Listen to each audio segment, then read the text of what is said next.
All right, hello fam. It's really exciting to have you back on my channel. It's been a while. I've not been on YouTube for one reason or the other. I've just been very busy with some other life pursuits, but I'm really excited to be here right again, and I'm sure we're gonna have an amazing time together.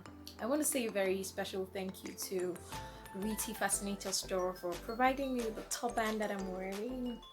I feel really nice with it, kind of a change of look, so thank you.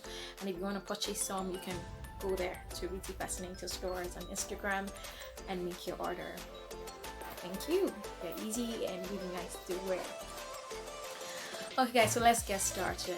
Today I really want to talk about self-discovery and my journey to self-discovery and how you too can discover yourself. I think this period, the whole period with people being at home, spending time alone, I think it's a really good time to find out who you are, what you want to do with yourself, and how you can start that journey of finding yourself and being the person that you've always wanted to be. So guys, after I left secondary school and with all the hula baloo happening in my family and my parents being apart, the kind of natural thing to want to do as a teenager is just find a man or find a boyfriend or someone who's going to validate you, or who's going to through whose eyes you're going to see yourself, and all that. But I didn't do that from some certain reasons, and I trust God that this video is going to be a blessing to some young girl or young boy out there. So it was kind of really tempting. It was really tempting for me. I kind of really wanted to just find someone out there who's going to validate me, but this is not what I did. So favorably for me, I found Jesus at the same time of my life. So I went on what I call the man fast, and yeah, I went from then to university and not dating. I went from secondary school to university, finishing university, not dating anyone.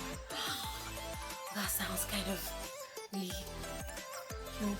kinky, but yeah, that's what I did. And what did it have any results? Yeah, there were a lot of temptations there and there, but this video is about what this did for me and what I think that you could do for some other young person out there, or even any other person who wants to go to the path of self-discovery. So I finished university, not dating anyone. I just wanted to know myself more. I wanted to know God more. I wanted to know what it was I was here for, what my life was all about, and how I could pursue that purpose for which I was made.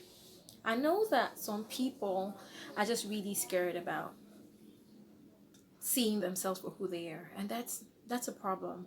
So guys, let's get started on the journey to self-discovery.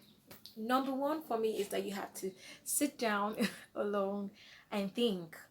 Self-discovery is really more about you than it is about everybody at first. So you need to sit down and think, look inwards. You need to think and ask yourself what you really want to be, you really want to do with your life, and what you're really called for. So you want to think, you want to spend time alone thinking. That's why you're given a brain. You want to spend time alone thinking, writing, meditating, asking yourself questions, looking at your past experiences, evaluating, looking at where you are now, what's been your consistent character traits, what are your strengths, what are your weaknesses, what are the things you see yourself doing over time, what are the things you've not seen yourself doing, and why? Why did you fail at this? What was the reason? What didn't you get right? And things like that. You want to really sit down and evaluate yourself personally. So you could take time off. You could call it a people fast, but you could take time off and just sit down and find out and think and find out what it is you want to really do with your life. And you need all that quiet time to find out what it is. For me, the whole period from secondary school to finishing university, not dating anyone, afforded me that time. I had lots of time to spend with myself. No matter how uncomfortable it felt, I had time to spend with myself, looking at myself, appraising myself, reproving myself, looking myself in the eye and saying, hey, this is an issue. you have to deal with it. Not looking for other people to validate me, validating myself. Yes, those 5 years we spent doing this. So now is that time to think.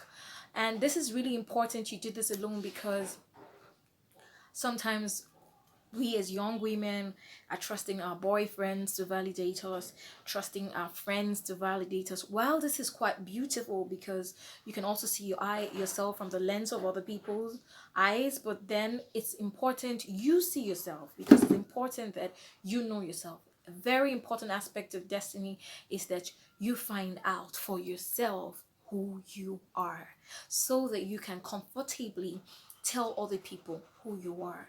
And this will save you a lot of trouble in the future, communicating yourself to another person. When someone's asking who you are, you'll be able to say, look, this is me. I wouldn't go this length. I wouldn't ever do this. This is not my kind of thing. This is what I will take. When I'm offended, this is what to do. When I'm happy, this is what to do. This is how to go. I mean, this is the manual of me. This is how you can, get around me. It's important you know yourself that much. And while you've spent time looking at yourself and thinking and saying, okay, this is what I want to do with myself, another very important step to take is finding out what your passion is. Growing up, I feel like I was passionate about everything. I wanted to sing, I wanted to write, I wanted to act, I wanted to paint, I wanted to own an orphanage, I wanted to do everything. I was practically, my hands were here, there, and there, and there. I wanted to talk, I wanted to be a newscaster. There was just a lot of things I wanted to be. But then step two is really important, to find out the things you have to narrow in on, and the things you just have to leave on that broad spectrum. So I needed to find out what my real passion was. Your passion is different from your skill. I can be skilled at something and yet I'm not passionate about it, and I can have a passion for something and I'm not skilled at it. So it's about knowing what you're really passionate about, and then you could get a skill in that thing that you're passionate about and pursue it for life, and vice versa. So I spent time during the 5 years of university learning what it was exactly that I was passionate about, something that I could not live without, something that people saw me and they could just realize from the start that, hey, this is something she's quite passionate about, and pursue it with all I've got, with all my life, and things like that. So yes, finding out what your passion is. And how do you find out what your passion is? That takes us to our third step. Ask for help. Now you can ask, first of all, okay, ask for help. Some people don't like to ask for help, so this may sound a little bit funny to them, or but asking for help is very important. And I think the first step for you to ask for help is from God. He is your maker. He's the one who knows you for who you are, what you can do, and all that. I mean, he knows exactly how he's made you. He knows how you will function best. You could look at an equipment right now and say, this equipment's not nice, I don't like it, it's not going to do any good. But trust me, when you see its manufacturer, you are almost assured that this equipment will work just well, because the manufacturer knows that, look, even if this equipment looks like it's nothing, it's rubbish, there's something I put in there, you just don't know about it. That's the same way it is with God. So you can go back to God, you just take that deep breath and chill and say, God, what is my life all about? What am I made to do? What's the passion that you've placed inside of my heart? Where's that spark? What's that fire? What's that light? That when it starts to blaze and the world starts to see it, it just starts to give you glory. At the same time, you need to ask him what it is. You shouldn't be ashamed of asking. You shouldn't be weary of asking.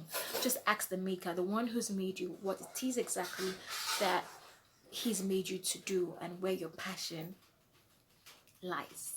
Another person that you should ask is, you could ask family members and friends. These are people who live with you or who work with you on a very consistent basis or who know you. And so sometimes there are things that you don't see about yourself that they see. And many times God uses people to tell you the things that you need to know about your life pursuit and discovering who you are and what you should do with your very own life. So yes, people, you should be discerning enough to know when it's God speaking through someone, when they've observed something that is really true about you. I'll give you an example. For me, I've had lots of people tell me, wow, I think this is what you should do with your life.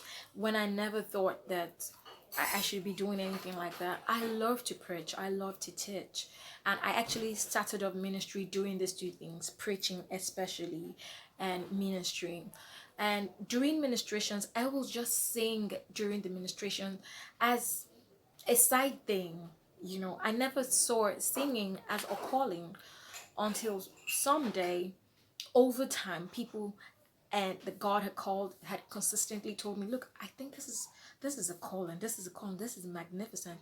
And I would sometimes wonder, can't they just listen to my preaching? Can't they just listen to my ministering?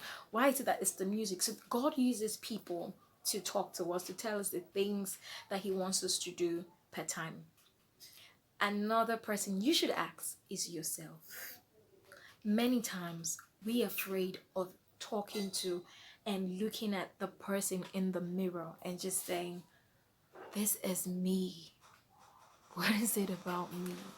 Sometimes we're scared of really looking at ourselves and asking ourselves the questions that we need to ask. But hey, it is you. Nobody's ever going to be more comfortable at looking at you than you are at looking at yourself. So take a good look at yourself in the mirror, or look into your soul, look into your heart, to your spirit, and ask, this is me. I love to